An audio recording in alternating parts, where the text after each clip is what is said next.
It's the show. Welcome to the show. It's the Old Dog and Zippy show. Hey, what's up, everybody? Welcome into the Old Dog and Zippy show. Old Dog and Zippy 15. All right, 15, 3 times 5. We've did it. We've done it. And here we are, folks. Thanks for tuning in out there in the nightmare realm. We got a hell of a show for you tonight. Got a couple of long form clips that we're going to share. But right off the bat, I want to talk about this Georgia Senate runoff. Look, these seats are up for grabs. We got to help make that grab for the Democrats. Phone banking opportunities are available. Okay? Y'all just need to go online. Honestly, just Google Georgia phone banking. Now, phone banking is a lot of fun. They'll set you up through your computer. They'll give you the phone numbers. The phone call goes through your computer. It's not your phone number. It's like some local Georgia number that people will see. It's very hit or miss. You're gonna get hang-ups, but you might, talk to some people, confirm people are voting, maybe help encourage people that are already registered Democrats to go ahead and vote. Because you know what? You feel that sinking feeling, here on Old Dog and Zippy. I feel the warmth in the land. I know y'all could feel that too. That camaraderie, that family bond that we all have as earthlings across this great land. But there's also an unsettled feeling, disturbance, and we got to keep going. We got to keep working. If we could get a Democratic Senate, oh my goodness, we could really start to help bring about some uplifting change for our society. Welcome everybody to the show. So if you want to do phone banking, get in touch. Get in touch with the show. Get in touch with your friends. Get out the word. Phone banking is fun, and you could do it. The comment section is open, everybody. Get involved in the comments. If there's anything that you want to talk about on the show, take some time. Enjoy yourself. Get yourself a drink, whatever kind of herbal concoction or spirits, or just a glass of water as you cozy up. Let's ride out this evening into the night, into the morning, and let's watch this first clip. So this first clip is just going to be a nature and nativity. Nature and nativity. Gosh, English is a difficult language because in the Romance languages, just like A is just ah, E is just A. Anyway, nature and nativity. Well, those are both A sounds anyway, but it could be nature and nativity. Who knows with English, right? You got to know the word. All right, well, enjoy yourselves with the week 15 nature and nativity vid. Here we go.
manger the little boy slept. Stop. Who I'll press your unseen button. was born? No, I don't press your. Okay, I'm on now. Who was born in Bethlehem? Children No, you go where I send No, thee. I'm pressing the button. What happened? You're just switching languages. Ha she This is a button. Gaudeamus, Gaudeamus. This is the English button. That's the English button. Noel, Noel, This is the English button. Noel. This is the English button. Welcome, everybody. Thank you so much. Chat is open. You know, we got to keep pushing forward. We got to keep pushing forward and having that peace and love within ourselves, with each other. And it's up to you all. You know, I'm trying here, it's a struggle to find that daily meditation, if you can find it, because we have to be a guide for each other. You know, we have to stand strong and firm, like Fudomyo, immovability. You know, all the other deities sit on lotuses, and Fudo stands on a rock engulfed in flames. Find that human quality, staying strong. You know, I feel weak sometimes. I'm watching network TV a lot, sports games. I don't know. I find myself watching also the news channels, and it's just like nonstop drug ads. It's like we didn't have this when we were kids. You know, there was a time in this country where you had regulations. You have more regulations, right? You weren't allowed to advertise drugs on TV. They don't even necessarily tell you what the drug is about. It's just like ask your doctor about it after you watch a commercial where it's just like listing insane side effects, like whatever this drug is doing. And peace and love, peace and love. If that drug is helping keep people alive, peace and love. But it just seems like there could potentially be another way towards health, whereas like the remedy, you know what I mean? Peace and love is not a cure all for everything, but as they say, a pound of prevention is worth a pound of cure. Growing up working in the health food store, it's just like all the herbs and vitamins and kind of natural remedies that are available out there, don't come with like insane side effects, like peace and love. But like you've seen these drug ads where they're like, one of the side effects is death. Like, and they have to put that on the commercial. Just seems out of control. You know, there's a lot of deregulation that happened the last 4 years. And I would very much like to see in this next administration getting things under control. You know, we cannot have a world where corporations are allowed to just sell poison and destroy the earth. I don't know what else to say there, but our politicians used to protect people. Like I always used to say, I mean, I don't know if this is comparable, but the price of a subway fare was a nickel from 1904 into the 1940s. And that was the New Yorker's birth rate, a nickel subway fare. Politicians ran on the nickel fare. You know what I mean? Nowadays, the fare, has gone up in the last 40 years. The fare has gone up, I don't know, at least $2. Jimmy, shouldn't all commercials have to list side effects? No, absolutely. Sure, right. No, that's the law. That's why they're doing that for sure. That's like the law that they have to list those side effects. I just think it was a gentler time perhaps in the 80s when you didn't have, you're not watching the baseball game and just like bombarded between every half inning with, it's just like, I mean, peace and love, like, and if it helps people, like, that's great, but it's like it's like bad news. it's just funny. And then, of course, those commercials might be side by side by kind of fast food commercials promoting kind of poor diet that leads to, uh, perhaps a health crisis in America. It's hard to not think that, yeah, the administration mishandled things in this country, but our whole healthcare system is so broken in this country. And it's problematic that capitalism is involved in the pharmaceutical industry, the healthcare industry, in terms of, these health insurance companies, which are just, netting billions of dollars. It's like those chicken companies like Tyson.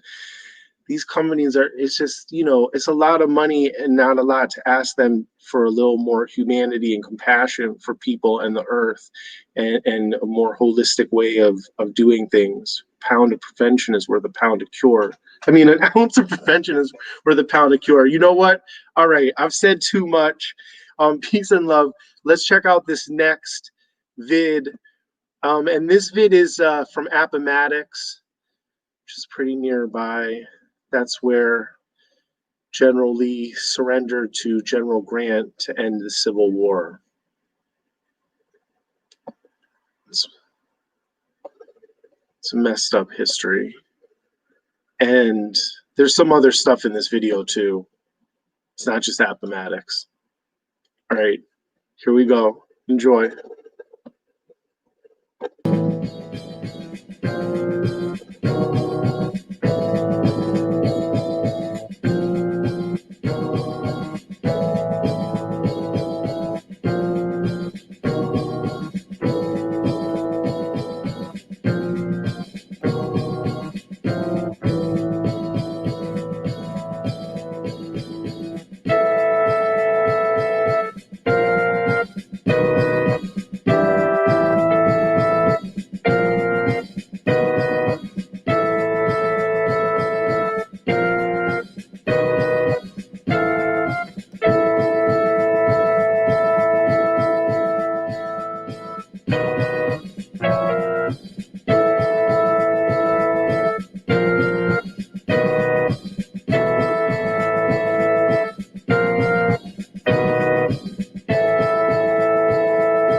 So long, Mr. Trebek. I really, and thank you for a lot of good times. And thanks for Al Roker for the butter joke. You know, I know I'm not the only one, but I really appreciated Al Roker having fun being chased by a stick of butter. And, you know, we talk about vegetarianism, or at least, you know, talking about being off mammal products or bird products. And, you know, there's lots of what is it called? Earth Balance makes a really nice butter substitute you could use for all kinds of butter needs. And unless maybe your butter's coming from Organic Valley or something, you have some considerations there. It's organic, but you never know exactly what condition these cows are in unless you're going in there. Organic Valley is probably a big scale operation at this point. I'm just saying, like, look, zombie apocalypse, as long as it's not a zombie deer, you do what you need to do for you and your people. If you had to take down a deer or something like that in order to survive, because there's no vegetables, it's like, so, but it's just like, because these industries, are fucking everything up, it's like I want to boycott that stuff. And also, I mean, this is a little out there, but I also just think, like, hallucinogens helped me at a young age. I'm embarrassed to say, but just like you start eating like a piece of chicken, and then it's like the tendons in there. You see like a vein in there, and it's just like, especially if you're like in a more like spread out, connected to the earth type place, like I don't know, that gristle makes me bristle. That butter makes me feel itchy when I look at it, kind of. So, Batman stamps, what do you mean they help me at an old age?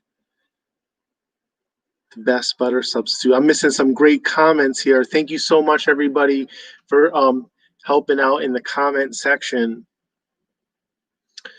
But anyway, that's what I'm saying. So just, have some consideration for vegetarianism, have some consideration just for empathy, because these animals are being treated poorly. And yeah, no, these animals, yes. And like, aren't the animals in more of like an LSD state? You know what I mean? Like, aren't they just like in that more like out of space and time kind of thing? And it's us humans. Um, hey, other cultures had rituals where, it's like a coming of age ritual where you take hallucinogens. Um, all right, so, there's a lot to consider there, but empathy for these animals in the factory farms, empathy for ourselves, empathy for our fellow humans, you know, but important to also have empathy and love just for yourself. Are you taking care of yourself? That's important, because you take care of yourself will also help the people around you. So peace and love, peace and love. Yo, the comment section is live right now. Thank you so much, everybody. These cultures also have traditions where they sacrifice animals. Right, and thank you. And we'll wrap up on that, because yes, of course, there's a time and a place for that in our existence here, but my reaction to it with empathy for the animals is like the society we're in, where there's just like the mass slaughter of animals. It takes the meaning out of a ritual sacrifice. Peace and love, not to disrespect anyone's ritual sacrifice of animals, but just saying in terms of, you know what I mean? Like, what's happening in those factory farms is very opposite to some kind of sacred experience. It's like, oof. All right. Yo, peace and love, folks. Thank you so much, Erin. Peace and love. Peace and love, folks. It's been a lively discussion, and in a nice place. So keep on trucking. We'll see you later. We'll ride out. Phone banking opportunities, right into the show if you want. Get involved with the tank. The tank will definitely help you out with that. And of course, if anyone wants, please donate to the tank. They're doing great things for the theater. It's the end of the year campaign. If you want to help out the tank, they're doing great things for New York City's downtown theater community. All right, peace and love. I love you all. Let's ride out as always with the tunnel outro, because as I say, the tunnel, it's like we're in some tunnel right now, and what's on the other side? Is it the bright tomorrow? Let's make that happen, folks. We can do it together. I mean, I keep saying, like, let's be strong. Like, I need you all to be strong, please. Let's do this. All right, see y'all later. Good night. See you soon.